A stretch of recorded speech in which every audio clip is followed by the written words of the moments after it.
Hello, sweethearts. Hello. We have a new addition to the artwork collection. This is an old piece from around the 2009 era, and don't let its pink and sort of charming persona fool you into thinking it's a peaceful and calm picture. It is not. For it is inspired by the explosion of Kurt Cobain's head when he killed himself with a shotgun.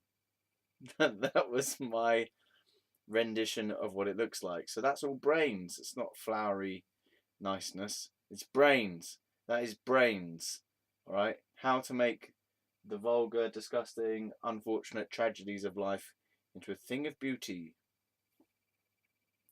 It's brains. Alright, it's brains. I'm telling you now, it is brains. Okay, brains.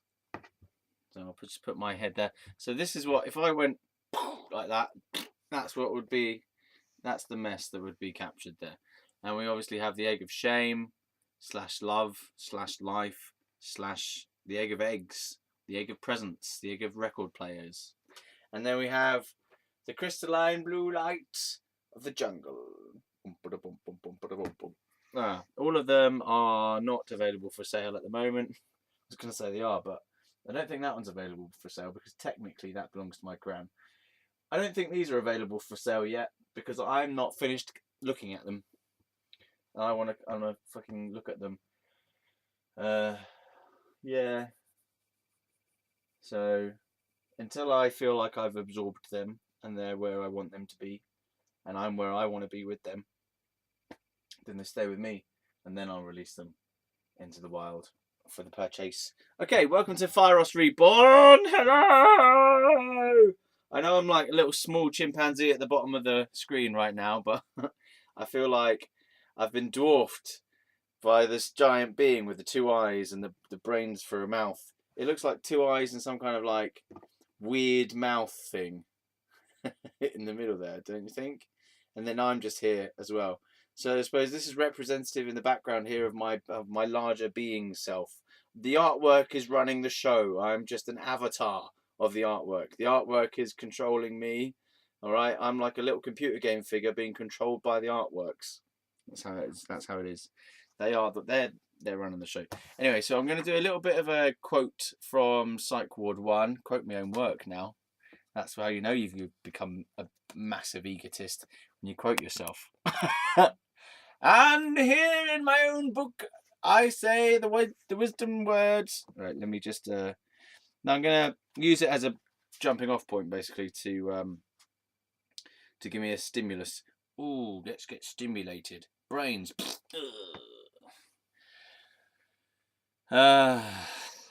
Suicide is no joke, man. Until I say it is. And then I say, yes, it is a joke. I remember looking in a mirror in a cafe in New York.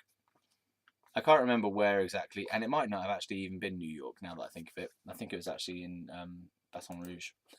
Oops.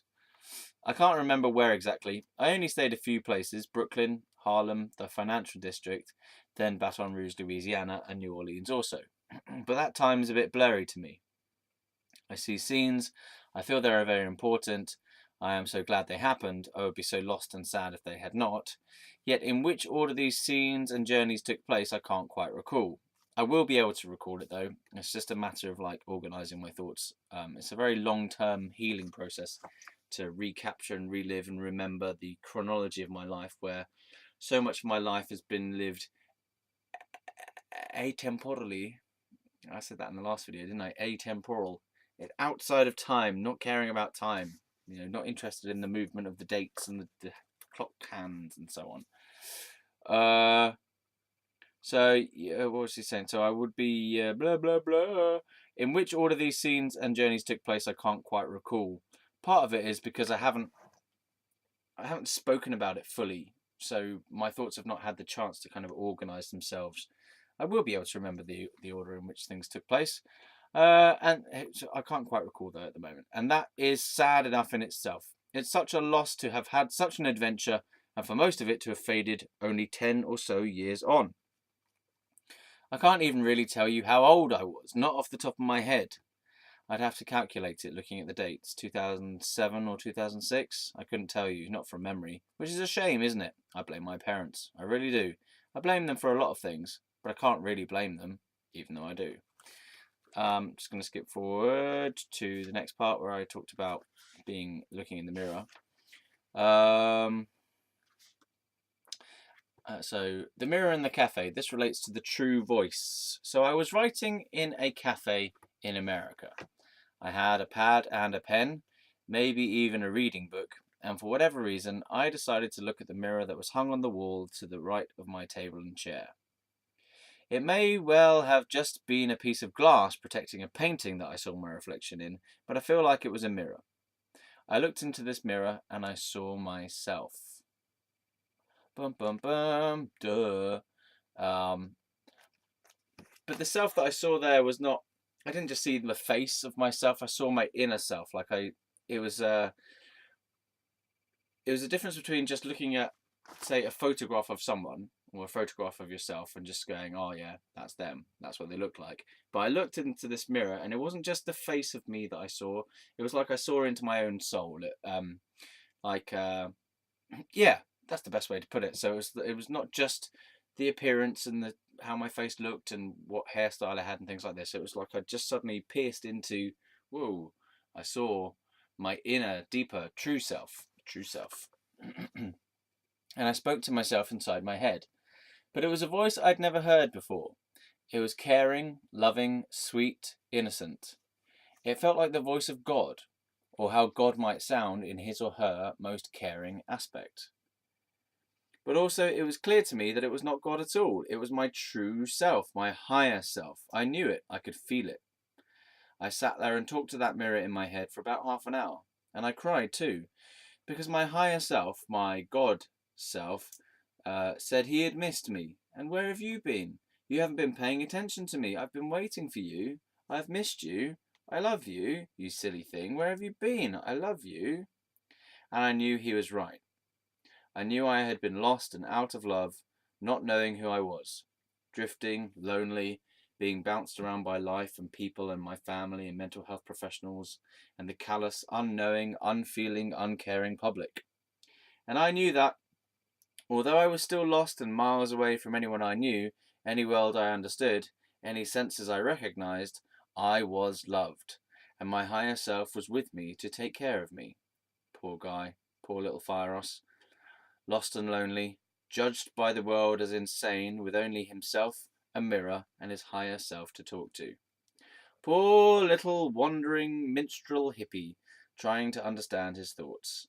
Scared and entranced by mystery in equal measure. And here is his higher self, come to take care of him, and love him, and be there for him. I loved that mirror. It was also an awesome experience, because it was so moving and deep, and I could really feel and sense some magical, silvery, ineffable, supreme spiritual power behind that voice and that face in the mirror. It blew me away, and I was so happy to hear my true self again. It was like drinking from a fresh, pure, pristine mountain stream. Even though I never have, I imagine it would be quite refreshing. Ah, lovely. So, I suppose what this leads me on to talk about, just if you want to read the whole book, currently this is only the part one, the first part. Psych Ward 1, the first part 1, the first part, the first part 1, part 1, the first part 1, part 1, the first part 1, first part 1, first part, the first part 1, part 1, the first part, the first part, the first part 1, first part, the first part, the first part, the part 1, first part 1, part 1, part 1, first part 1, part 1, part 1, part 1, part 1, part, the first part 1, first part 1, first part 1, the first part 1, first part, first part 1, first part 1, part 1, part 1, part 1, part 1, part 1, part, part one. First spin part first part one. First part one. Bum bum bum bum bum bum bum bum bum bum bum bum bum bum bum bum bum. First part one. Bum bum part one. Bum bum. First part one.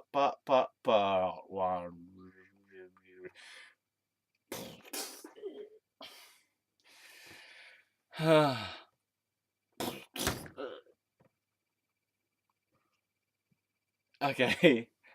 Look at me. I'm the smaller being with the big eyes. Okay. Bum. How does that song actually go? Down, down, down, down, down, down, down, down, down, down, down. First part one. Part one. First part one. Yeah, it's part one. Psych Ward 1. Psych Ward 1. Psych. Ward 1. Psych 1. Psych part 1. And there are 4 parts in total. And what I'm going to do, first part 1, is put them all into a fatty of a book. A big old fatty. So there'll probably be the thickness of a real book. I'm a real book. Maybe like this, I suppose. About as fat as that. But as tall and as wide as an elephant. So imagine that sort of thickness, but in that sort of tallness. First part 1, yeah. So it would be a giant book. No man, I didn't realise that this is actually taller than your average book. Bloody bollocks! What kind of book is this? First part 1. Dun dun dun dun. Ooh, it would have more pages if I made it smaller. Anyway, and if I put them all in the same one, it might be a giant book. First part 1. Dun dun dun dun. So, bum bum bum bum bum bum. Yeah. So this is the first part, and currently it's on sale on Lulu.com. Wibble. For £6.99 plus £2.99 postage and packaging, but it was well worth the money. I have it on good authority from other people than myself that it is well worth the money, because it's not just a book to read through. It will trigger you, basically. It will spark things off for you, make you remember your past, make you think about things from your own life that will start you on your own little healing journey, or give you some extra feelings about life. Feelings is always better than thinking, I think. Anyone can think nonsense, but can you feel nonsense? Wibble! So, yeah, £6.99 for that, plus £2.99 for packaging, postal packaging. And when it's in a fat book version, I will put it for £9.99 plus the £2.99 postage and packaging, because that will really, really be worth the money then, because you've got 4 whole little books in there for the price of one. Not quite the price of one. You'll have 4 whole books for £9.99, and it's, yeah, by the end of it, it gets really cracking, I tell you that much. Oh yes. So let's crack backwards. Crack instead of cracking on, let's crack off. Let's crack down. Let's crack back to the. Let's yeah. So let's go back to reality, Back to the Future of this book. So I was talking about being in a cafe in New York, even though it wasn't in New York, it was in Baton Rouge, now that I remember it correctly. And it was in 2007, not 2006. Or was it?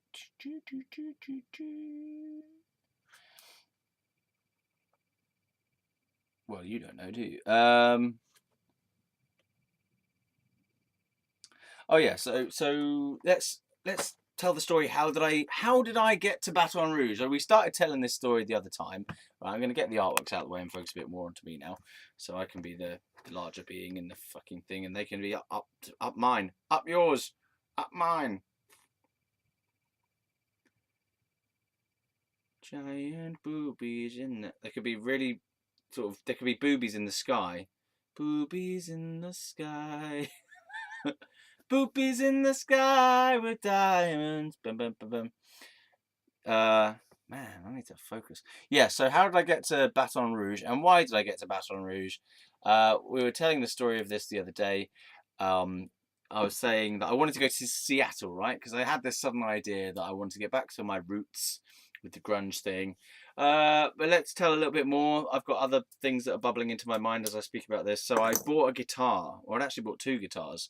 And later on in another scenario, a completely different scenario, I was called Two Guitar Ross. So there's just a link there, Two Guitar Ross, because I used to carry around two guitars when I used to do guitar lessons in the future. Comparative to the 2007, it was the future, but now it is in the past. So it's Back to the Future Past. Days of Future Past. Fieros Reborn. Days of Future Past. The days of the future have passed. The future of the days are in the past. Future days are past. Dun dun dun dun dun dun fast. Dun dun fast. Dun dun dun dun. Past. Dun dun dun dun. Future past. Dun dun dun dun. But you know that I'm toxic. Yeah, so maybe I'm trying to avoid this topic. I don't think I am. I think I'm just fucking hyper because I've like I've typed out, for one thing, the final part of this book, part 4, the revenge. Earlier, so that was like a kind of load off my mind. Also, I just read a little bit of my own journal. And it's utterly ridiculous. It's completely. I should drink some of this rather than just holding it. Come on now, bum bum bum, drink. Yeah. I haven't had any alcohol or drugs. This is the perfect energy of love. 10 to 5 to 4 3 2 1 no 10 to 5 to 4 3 2 1 no 10 to 5 to 4 3 2 1 it 10 to 5 to 4 3 2 1 it 10 to 5 to 4 3 2 1 10 to 5 to 4 3 2 1 follow your dreams 10 10 10 4 5 2 10 10 10 7 4 5 10 10 10 7 4 5 3 2 10 4 type 10 to 5 to 4 3 2 1 it 10 to 5 to 4 where's the fucking book with the 10 to 5 to 4 3 2 1 hello there, lads. So I went to, oh God, season's greetings, everybody. Father Christmas, a Christmas past, the days of Christmas past, the days of Christmas past, the future of Christmas past, days of the future Christmas past, X-Men, the Christmas version, days of X-Men Christmas future past. Back to the future, Marty. Okay, let's calm down now. What am I on? What have I? I've only eaten an apple. That's what the apple does to you. Yeah. Okay. So I was trying to tell the story of how I got to Baton Rouge.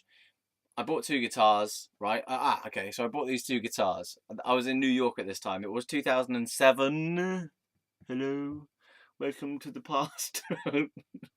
Let's check the time in 2007. Oh, it was 12:05. It was actually it was late in the night. Not 12 though. I'd say it's probably around 11 or something.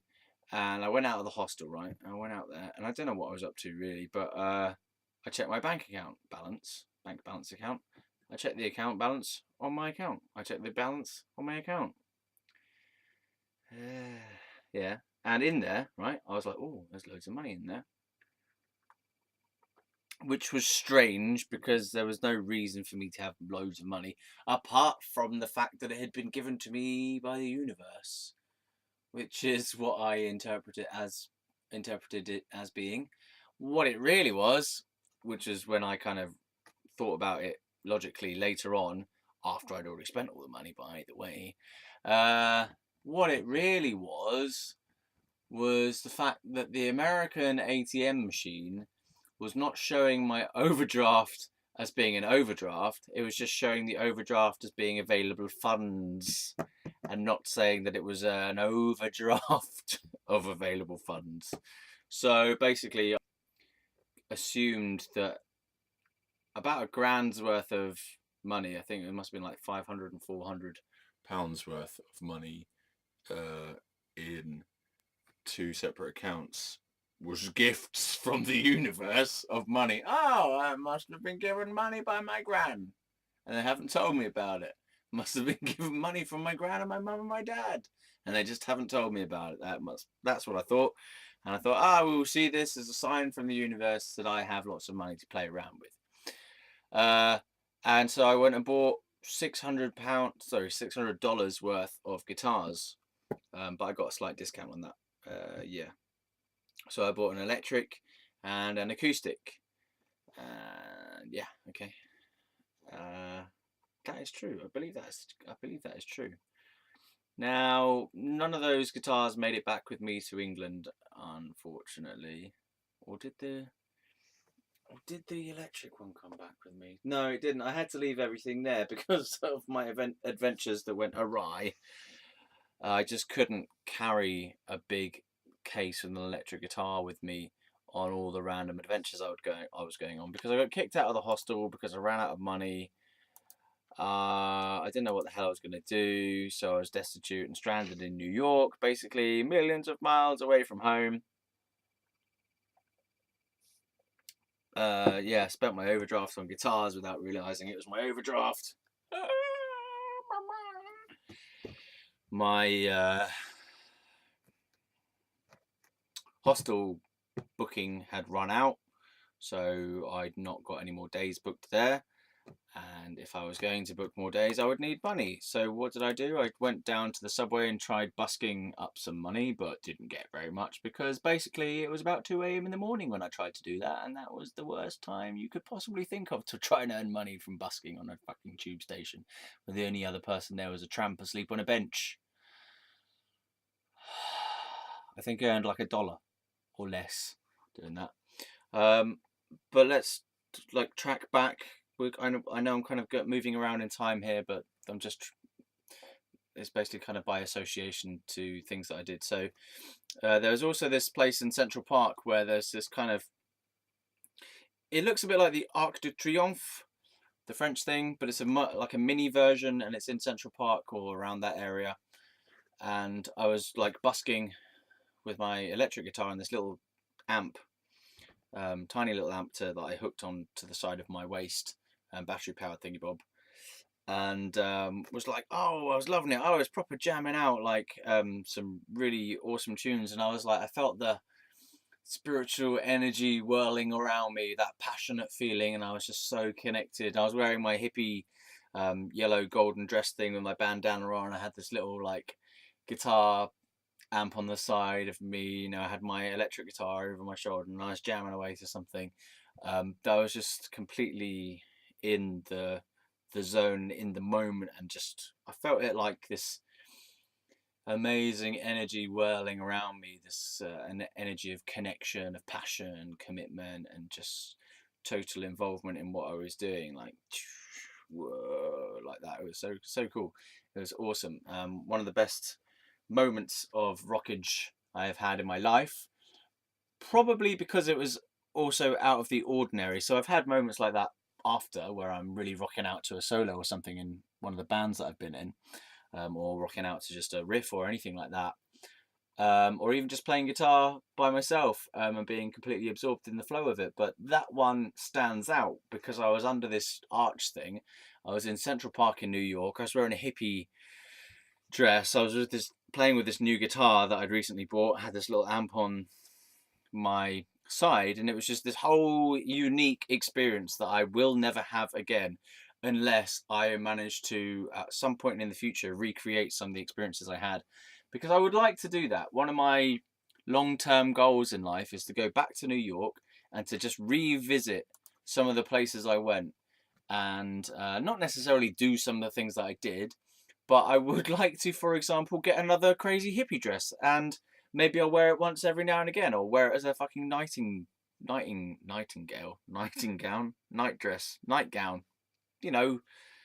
I'll just have it. I want to have it again, because that felt really close to an expression of who I am. It felt really me to wear that thing, and I feel like I've lost some part of me by having to wear boring clothes.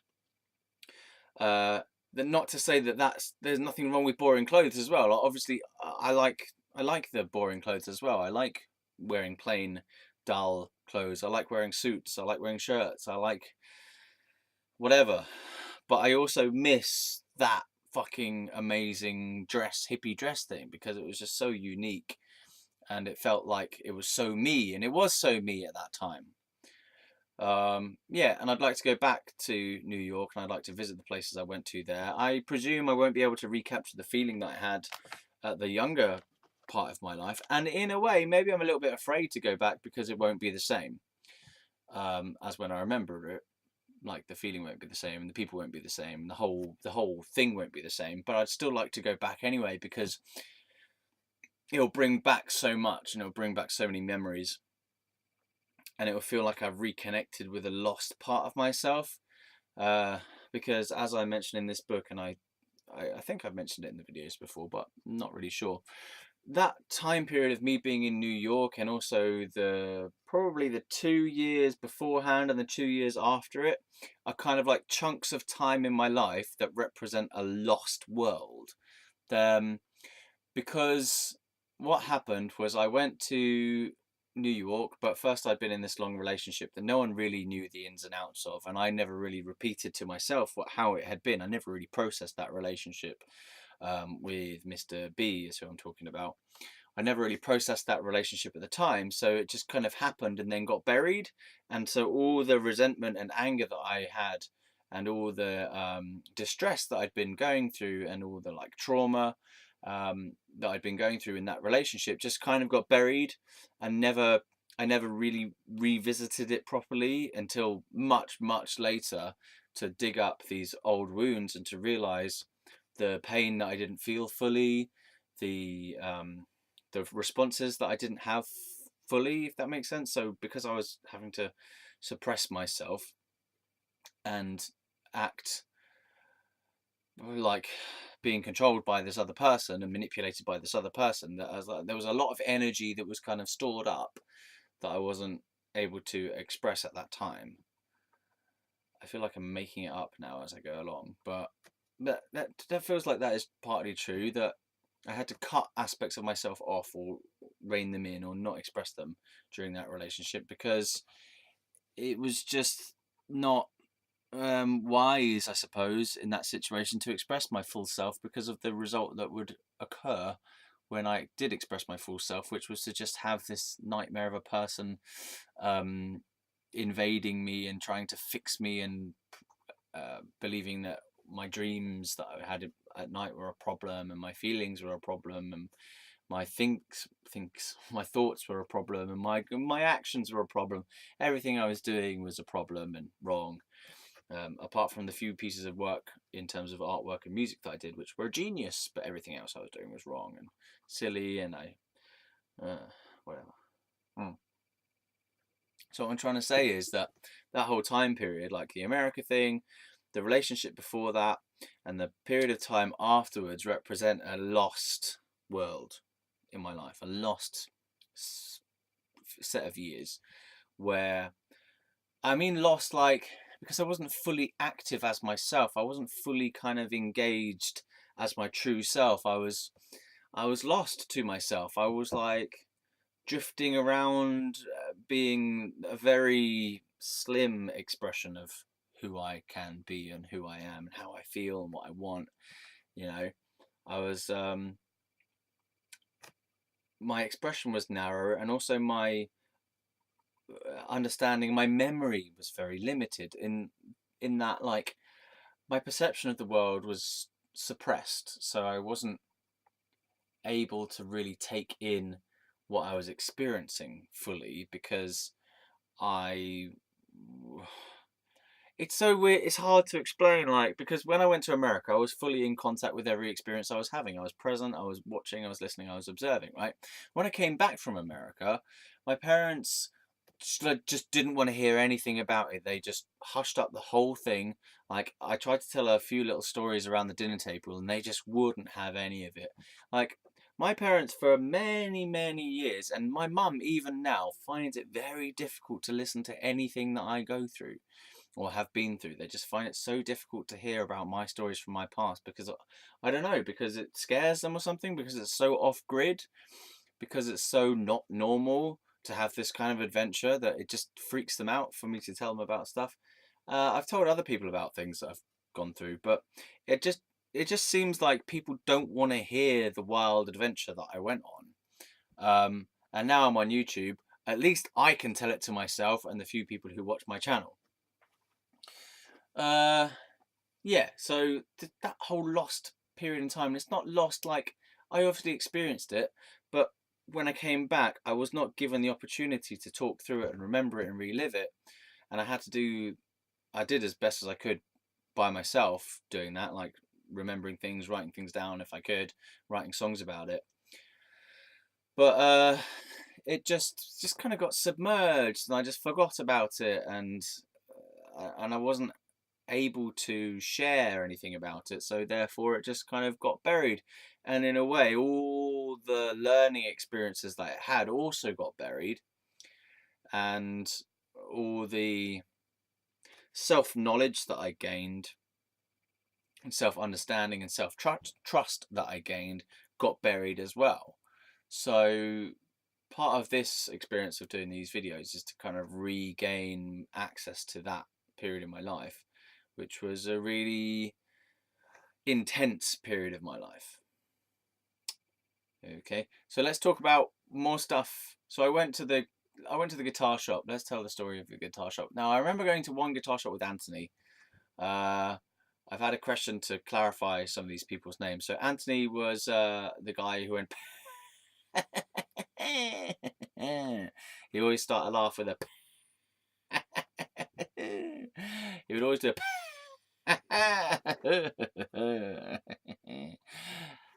he would always start his laugh with a. That's Anthony. He used to wear a red bandana. He used to have a little slim little beard there. He wore glasses. Sort of medium height, but slightly stocky. He was about 40 years old or something like that. He'd been through a fair amount of things. One of the things that he used to say, well, one of the stories he told was, well, he nearly got busted for being on acid and driving a car or something, and he got stopped by the police, and they questioned him, and then he got set free, and it was fine. And he had loads of stories to tell. He had loads and loads of stories to tell from his own life, and also he was very interested in arts and culture and like so music videos. I remember him talking about Pink Floyd and the meanings behind the Wall, the album, but the video for it. There's like a big long video for the Pink Floyd album, The Wall. Check that out. It's quite good. It's all metaphorical imagery morphing into different other imagery. It's really cool. But when I saw that in New York, it psychedelically freaked me out for a while, man. It was just too disturbing. Some of the things were a bit too disturbing for me, and I freaked out for like the evening. I was like, no, man, I don't know. I don't want to see these things. I don't understand it. Why is this thing coming out of that thing? Yeah, it freaked me out for a while. But I recovered from that quite quickly. It just made my mind go for a while, and I had to kind of go sit outside. And actually, that was the moment where there was this guy outside the hostel who was trying to hustle for weed. He was so you get a lot of hustlers, right, in everywhere pretty much. You go to Slough and you'll get someone hustling you for like £1 to go buy a bus ticket home. I'll need £1 to get the bus home. Yeah, okay, mate, what beer do you want? I'll get it for you.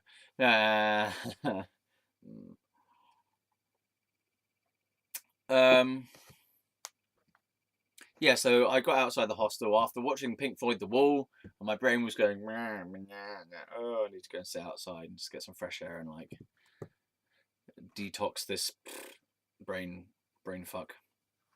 And there was this guy outside coming up to me and is like, man, can you give me $10 for a bag of weed? And I was like, nah, man. I don't even know if I said no. I think I just looked at him. Those are the days where I would just tend to offer my attention through my eyes, which would sometimes come across as me staring at you for no reason.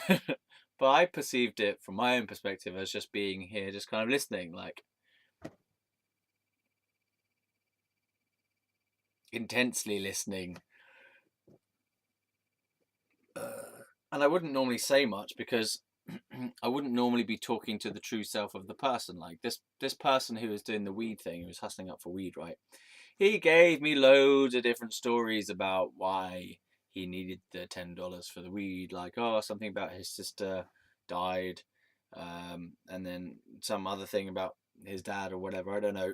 And then a different story came in as well as to why he needed the $10, and it was just a whole big kind of victim story. And I was like thinking, I bet about 1% of this is true, or like 10% of it is actually true, and the rest of it is just a whole exaggeration to try and make it like make people feel pitiful for him, make people feel sorry for him so that he can get the money. And he probably says the same story to every person he hustles, because I know that's how they do it, because that's how they fucking do it. They're all of their stories have the same rehearsed nature to them. They basically write a story in their brain about why they deserve your money from the beg, and then they repeat it to every person. Sometimes it works, sometimes it doesn't, but it needs to be a kind of sob story strong enough so that people will believe it and feel sorry for them and give them the money. That's how it works. Sorry if that bursts your bubble, but that's how it works. It's just a really well done piece of marketing slash sales. It's a good sales pitch basically, and the exchange is, oh, I get the money if they feel sorry for me, so I have to make them feel sorry for me. That's how it works. It doesn't mean it has to be true. A lot of the stories that I've been told, I have subsequently found out to have not been true. And also, the very fact that they tell the exact same story from person to person to person just shows that it's not necessarily real. It's just like, it's just a script that they've made up that sounds really kind of depressing for the average person. And they go, oh yeah, yeah, I'll give you some money to help you out, buddy. And then they can then go spend it on drugs. Just go spend it on drugs. Nothing wrong with spending it on drugs, but just don't lie to me. I've said this before. Don't lie to me, all right? Tell me you need it for the drugs. Then I'll go, do I want to give you my money or not? Probably not, but maybe I will. It just depends how I feel on the day. People need their drugs. Mm. Anyway, so the guy outside, he kept saying, "You're one ill nigger." And I was like, uh-huh. Again, I'm just repeating words that were said to me. These were words that were said to me, not words that I said. So he was saying, "You're an ill nigger." And I was like, okay. I didn't actually say anything, I was just listening to him. And then and after he called me an ill nigger, he'd tell me another little story again about why he deserved the money. Yeah, my sister, she's done this, blah, blah, blah.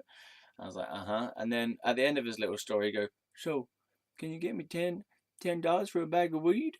And I'll just look at him and I was like, mm-mm. And he'd be like, "You're one ill nigger." And then he'd go off and tell another story again. What is it with these people who just repeat, repeat, repeat, repeat? It was like that. It was literally like that. You know, I mentioned in one of the videos previous to this about how there was this guy in the bus station, terminal, whatever, who would like say he was about to leave and then just stay there, and then yeah, blah blah blah, tell me a load of more stuff, and then he'd go, yeah, I'm gonna go now, and then he would just stay there. This was the same kind of thing with this weed guy. So he was like, blah blah blah blah blah. You give me $10 for a bag of weed? And I was like, no, man, I told you, I'm not going to give it. And he's like, you're one ill nigger. And then he carried on talking about the reasons why I should give him money for his bag of weed. And then he go, can you give me $10 for a bag of weed? And I'll be like, mate, I've told you, no, I'm not giving you. You're one ill nigger. And I'm like, oh, man. So, yeah. And I think the reason I stayed in those kind of listening, I would like just listen to these people's stories, is because I felt like by listening to them, I might help sort of, if they can hear themselves because someone else is listening to them, if they can hear themselves and kind of realize that they're not telling the truth, or like say something different instead of saying the same thing over and over again, then that would have been a worthwhile listening experience, you know, to be there for someone and let them go through their story a few times. Eventually what tends to happen, I've noticed this, is your stories and your mind thinking about yourself in the negative way, it runs out of energy after a while, basically. If someone listens to you, and you keep telling the same negative story over and over and over again, eventually, then if the other person doesn't feed into your negativity by confirming the reality of your negativity by saying, "Oh yeah, it is awful. Oh God, yeah." Or if they don't block you as well, because people can block your negativity by saying, "Oh, you shouldn't think that way," and "Oh, it's not that bad." So if they just allow you, if your listening person just allows you to be who you are and to tell your story as it is, then what can happen is that the energy of the negativity inside you just kind of has nowhere else to go. Like it just runs out of steam and it just goes, oh, because it's not getting any, let's see, validation or confirmation, or it's not being strengthened by anything. Because someone blocking your negativity by saying, oh, you shouldn't think that way, actually just strengthens it because it gives the person something else to fight against, something else to push against. But if you just allow someone to just talk their mind and tell their story over and over again, eventually they either have an aha moment where they go, oh my God, I say the same thing over and over again. I've just been saying the same story over and over again. Or they just go, oh, I can't be bothered with it anymore. Or they're just like my mum the other day. She's been telling the same story about my gran for about the last 10 years. And it's something along the lines of she never says thank you and she's going downhill, and I just can't understand. She never does any exercise. It's just the same things. Like she'll come back home from seeing my gran and repeat probably 90% the same story with maybe like 9% will be interchangeable stuff that comes up every now and again, and then 1% of it will be like real new information. So it's just the same cycles. People just go through the same cycles and tell the same story about that same cycle as well. I used to get bored going to networking events as trying to promote my guitar teaching business. I used to get bored because I'd have to say my name to so many people, and I just wanted to change my name because it's so fucking boring. And you have to say your name and like what you do, and eventually, or like at parties and stuff. Like at parties, I just get fucking bored of sort of saying the same thing over and over to people again and again. Like, hi, how are you? What's your name? My name's Ross. I eat cheese for a living now. And then the next person, I go, hey, yeah, how you doing? My name's Ross. Yeah. What do you do for a living? Oh, right, really? Yeah. Well, I fart for a living. Yeah. I bottle farts and sell them on the black market. Yeah. I just get so fucking bored of it, man. Because I realise there's something ridiculous about our stories, that our stories about our lives are like hardly true at all. But the living of our lives now, here and now, is the most truest thing in the world. Anyway, let's have a little pause. I'm sure that you're probably going, what the fuck has he been saying for the last 45 minutes? 10 to 5 to 4, 3, 2, 1. 43 minutes.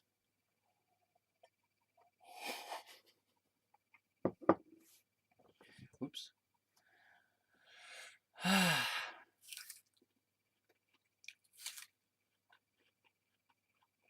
Yeah, man. People get stuck in their ruts, thinking ruts, tell the same stories over and over again. And when you do that, you realise you're not really living. You're not really paying attention to life. Because life, in its truth, is infinitely varied. Every moment is a new moment. Every perception is a new perception.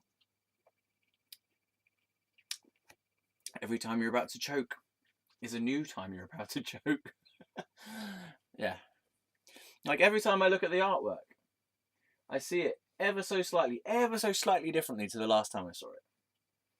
Because it's like I'm focusing on a slightly different part of it, or I'm seeing the yellow, for example, more today than I was yesterday. Does that make sense? And like today, this is changing my perception quite a lot because I'm seeing it on the camera, and it looks really different on the camera to how I thought of it in my head.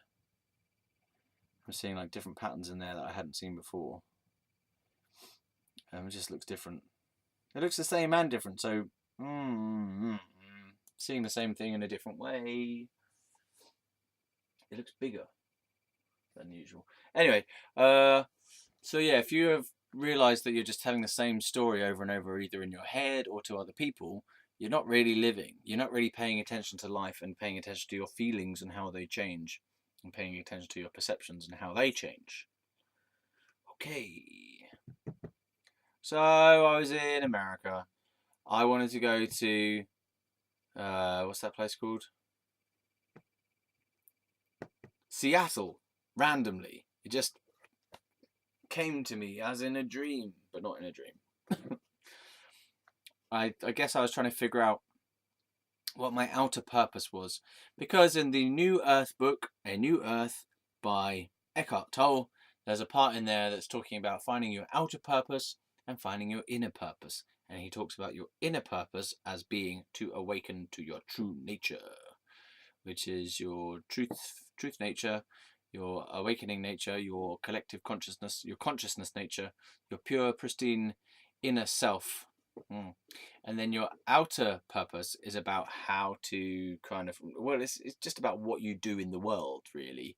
And he's talking about trying to link up your inner and your outer purpose, so that what you do in the outer level of your life, in terms of what you actually physically do, the work you do, the relationships you have, to make them into a part of your inner purpose. So the things that you do become a spiritual practice, or you stay in touch with life as you do the activities of your life. You stay in touch with your inner self and your inner feelings and your inner wisdom and your inner knowing, and just your sense of being here and being present now, your truth, being in touch with your truth, the water of life, while you do the things that you do.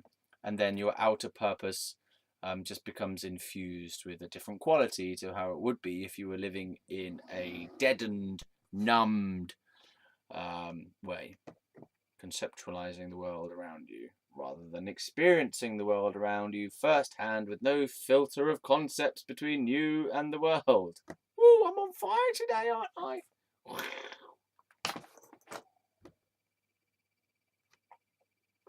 Yeah, so I was trying to figure out what I was going to do in the outer purpose, but in those days I didn't really understand what that whole thing meant with the inner being expressed in the outer.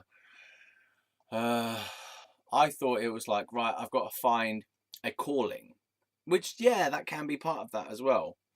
But it was always like some grand quest that I thought that it was supposed to be. Like, I've just got a couple of my wires crossed. I didn't quite get to the thought quick enough, so I'll just let that fade away. I was almost going to say one thing, and now I'm going to have to not say that thing because I didn't have the energy. We crossed the wavelengths, and the thought was going one way and the other at the same time. So I'm going to just carry on with the Seattle talk. And we'll leave the other one, which I've forgotten it now anyway. I don't know, I remember it now. It's about drums. We'll leave that one for another time. It will come back up. Maybe we should talk about it now. No. So I wanted to go to Seattle because I thought this was like kind of my new outer purpose, right? Remember that the search for the outer purpose was what got me to America in the first place. Sat meditating under the tree in Reading to find my outer purpose, which means, what am I going to do big time in the world? Like, what's my next quest? What's my next big thing to do? Not just, I should get a job, or, I need to fill in my tax return. I mean, no, the purpose of life. What is my spiritual outer reflection of my spiritual path? The spiritual path, man. What is the true calling for my life at this time? So I sat there under the tree in Reading. Nom, nom, nom, nom, nom. I need to go to America. I need to go to New York. Sorry, New York. I need to go to America. It might have even been Australia to begin with, actually. When I thought about it, it might have been Australia, the first thing that came to my head. Well, was it America or Australia? Find out next time. No, find out now. It was America, but it might have been Australia. Anyway, I ended up going to New York because of other signs and synchronicities from the universe, which we know about already, but we'll repeat them for those of you who have been left behind from other videos. The pants that I had in my drawer that said, "I heart New York," was a sign from the universe to go to New York. Also, the person who I was staying with in Reading at the time of the tree meditation was a person called Dan, not Ben. Dan, with the little claw hands and drinking of the beer and the long hair and the guitar in the shape of a flower and the little cat thing, the cat mask. You need to go back and watch some of the other videos if you don't know what the hell I'm going on about. You should be watching these in order, people, in order. So Dan used to... I stayed in the same house as this guy called Dan, who used to sit there and watch The Simpsons every night when he got home from work with a little beer on his fat little belly. It may not have even been on his fat little belly, but I think it was on his fat little belly. And he used to drink that with his long hair, receding hairline, face like a gremlin, hook nose, teeth that went everywhere.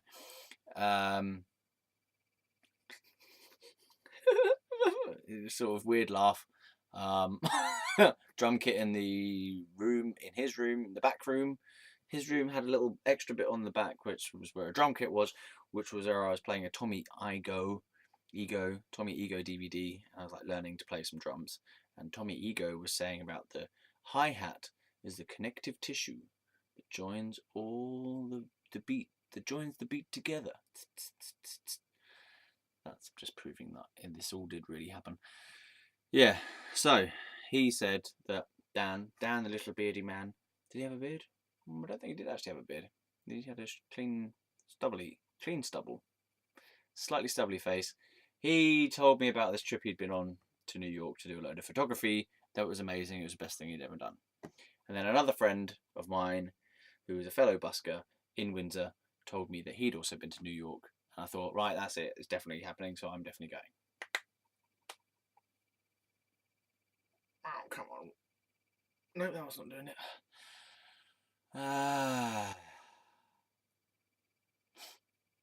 Yeah, so that was the first outer purpose, to go to New York. And so I was then in New York, in Jazz on Lennox Hostel, trying to find another purpose while I was there. And I was like, wow, what should I do? I don't know how I came about on the idea of Seattle. I really don't. It just popped into my head. I thought, wow, yeah, maybe it's because I'd watched some documentary. I'm not really sure. I'd listened to a Kurt Cobain CD. I remember buying some CD called, oh God, what's it called? Is it called About a Sun? It's a CD which has got a load of tracks that supposedly inspired Kurt Cobain to write some Nirvana songs. Being a Sun, About a Sun. I think there's definitely something called About a Sun, but I don't know if I don't know if my mouth is going to work properly. I'm talking really fast this video. Come on, Google. Hello, homunculus. If you ain't been watching the videos, then this is going to be the most weirdest video you have ever watched. And most of my videos are pretty weird, so let's get the groove on. 10, 2, 5, 2, 4, 2, 3, 2, 1. Oh, Google's being well slow, mate. Well slow. New tab. Untitled tab.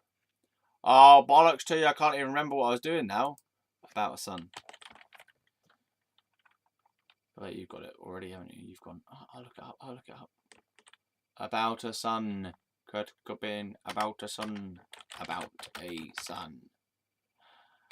Kurt Cobain. Hello. Welcome to my channel. So it's a documentary film. So it must be the soundtrack. Yeah. Ah. Let's put CD, please. Original score. Oh. Yeah. And I was listening to this. Yes, this is it. Definitely it. Let's show you on the thing.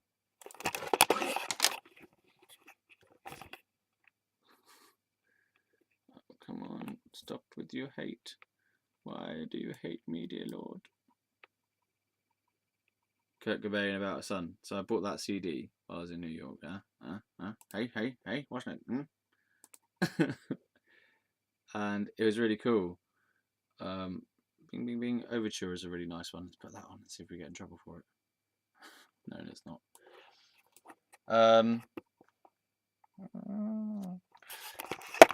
Yeah, I think it was because of that. I'm not sure why I ended up thinking I should go to Seattle. Anyway, Will. I was talking to Will. He said, "Yeah, man. Do you want to go? Do you not want to go? Yeah, just you can hitchhike down there, man." And I was like, no, I don't know. I don't know. I thought I wanted to go, but now I don't know. And so I didn't go to Seattle in the end because I talked myself out of it because I figured that I'd probably end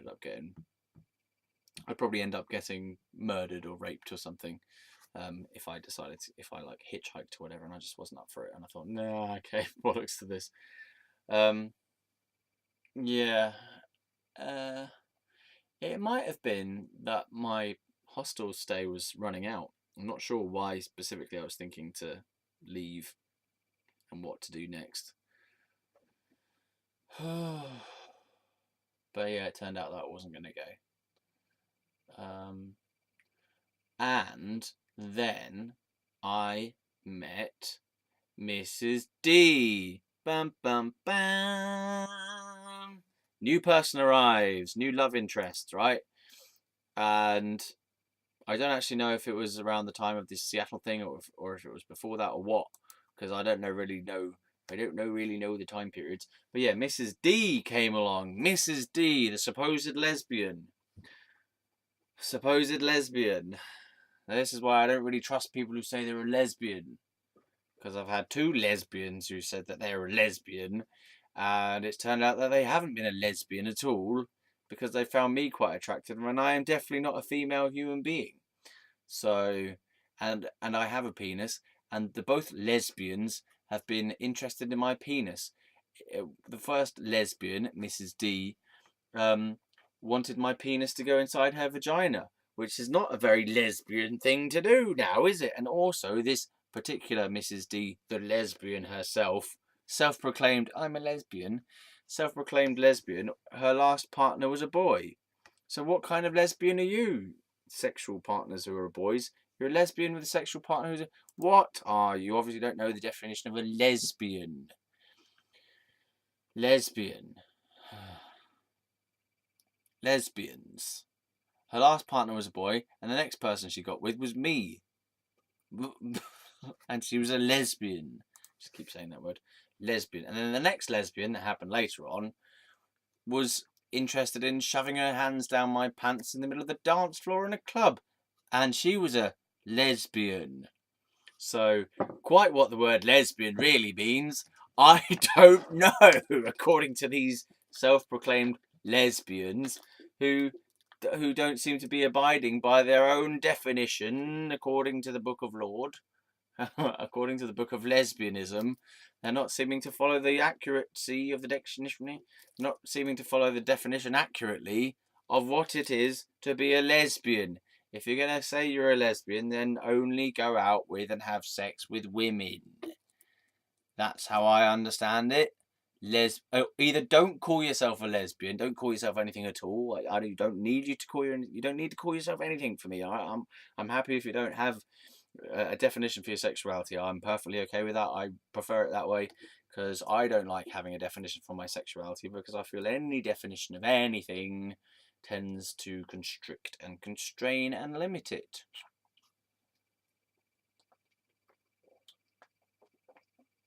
Yeah, so if you're going to call yourself a lesbian, then you better be a lesbian, because it's just really annoying to come across someone who says they're a lesbian who then wants to have sex with you when you're a boy.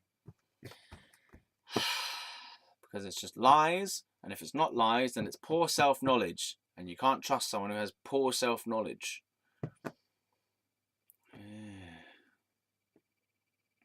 Yeah, actually, that's a good point. Try not to trust people who exhibit poor self-knowledge, because if you trust them, they're going to accidentally betray you over and over and over again, because they don't actually know what is the truth for themselves. They don't actually know how they feel, or actually know what they want or need. And if they do know what they want, need, and feel, they have to hide it from themselves and from other people. Okay, we're coming to the end of the hour now. So we've got to a point where I've introduced the so-called self-proclaimed lesbian Mrs. D, which will be her name forevermore. Only I shall know her name, and a few other people who already are aware of this person. But only I shall know of her name. And I will call her henceforthly Mrs. D. Right, so we've had Mrs. A, which was my first love, long-term relationship. Fucker girl, lovely relationship. Mr. B, horrible fucking relationship with a few little good bits that I'm not actually sure what the good bits were actually now that I think of it. It happened, not particularly pleased with it overall, but it was I suppose it was a good learning experience to know what you don't want. Okay, then there was Mrs. C, who was a lovely person, a little bit too old. I was afraid that I could see the death inside her. And she let me stay at her place for a few weeks, 3 weeks I think it was, before I went to America. Then I got to America. I had a little bit of a fascination with someone called Nat. Let's just call her Nat because that's fairly small number of letters there, and she can't be identified by that many letters. N-A-T. Yeah. Yeah, so, and we teased her. She was the vegan with the 32 chewing times. She had to chew every piece of food 32 times before she could swallow it.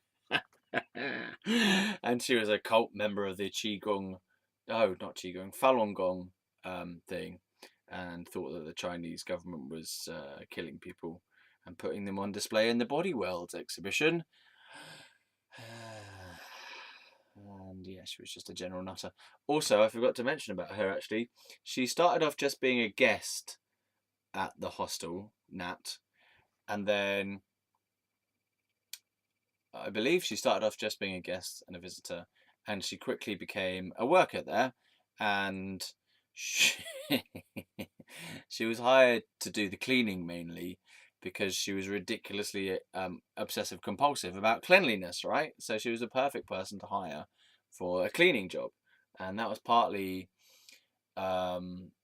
it all tied in with the chewing thing. It was all part of the same obsessive compulsive need to be in control. Mainly was about being in control. So it was about being in control of like other people as well. So she would set massive boundaries on how other people were allowed to relate to her. So if you sat too close to her, she'd get really pissed off at you. If you accidentally touched her, she'd like have a massive go at you. Everything, she like had to clean it all loads. She had to chew everything, as I say, and she had all these really strong like religious beliefs that were backing up her obsessive thought structures. Like it was all to do with energy, spiritual energy and stuff like this. So there's no relaxation was allowed. No one was allowed to relax around her. And you had to, like, you weren't allowed to kind of express views at all really. And if you did express your views, then she would tell you you were wrong or evil, and try and screen you out somehow so it wasn't poisoning her fragile brain. Like she didn't want to be taking in any negativity from other people and stuff like this. She was very, very close-minded to any ideas that did not originate from this Falun Gong thing. So you couldn't talk about anything. Couldn't listen to music, I don't think either, probably.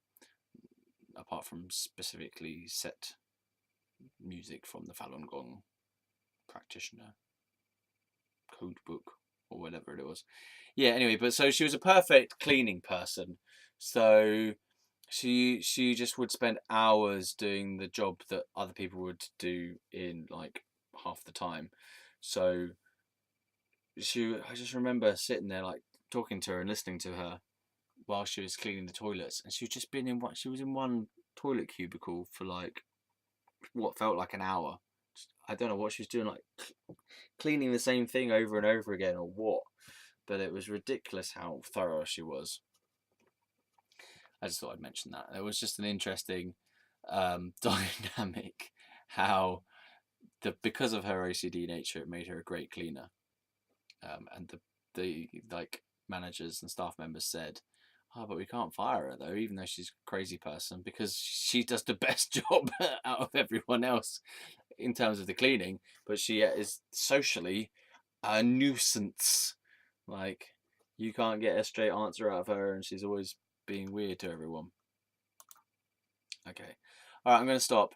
But we've got in mind that we're going to be talking about Mrs. D, the lesbian, for next time, which is a whole big thing unto itself, and it involves the violence that I got slapped in the face, and I got kneed in the balls, not kicked in the balls, but kneed in the balls, and I had sex with her as well.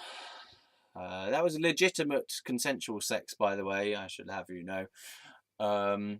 Yeah, and I also got kicked out of her place.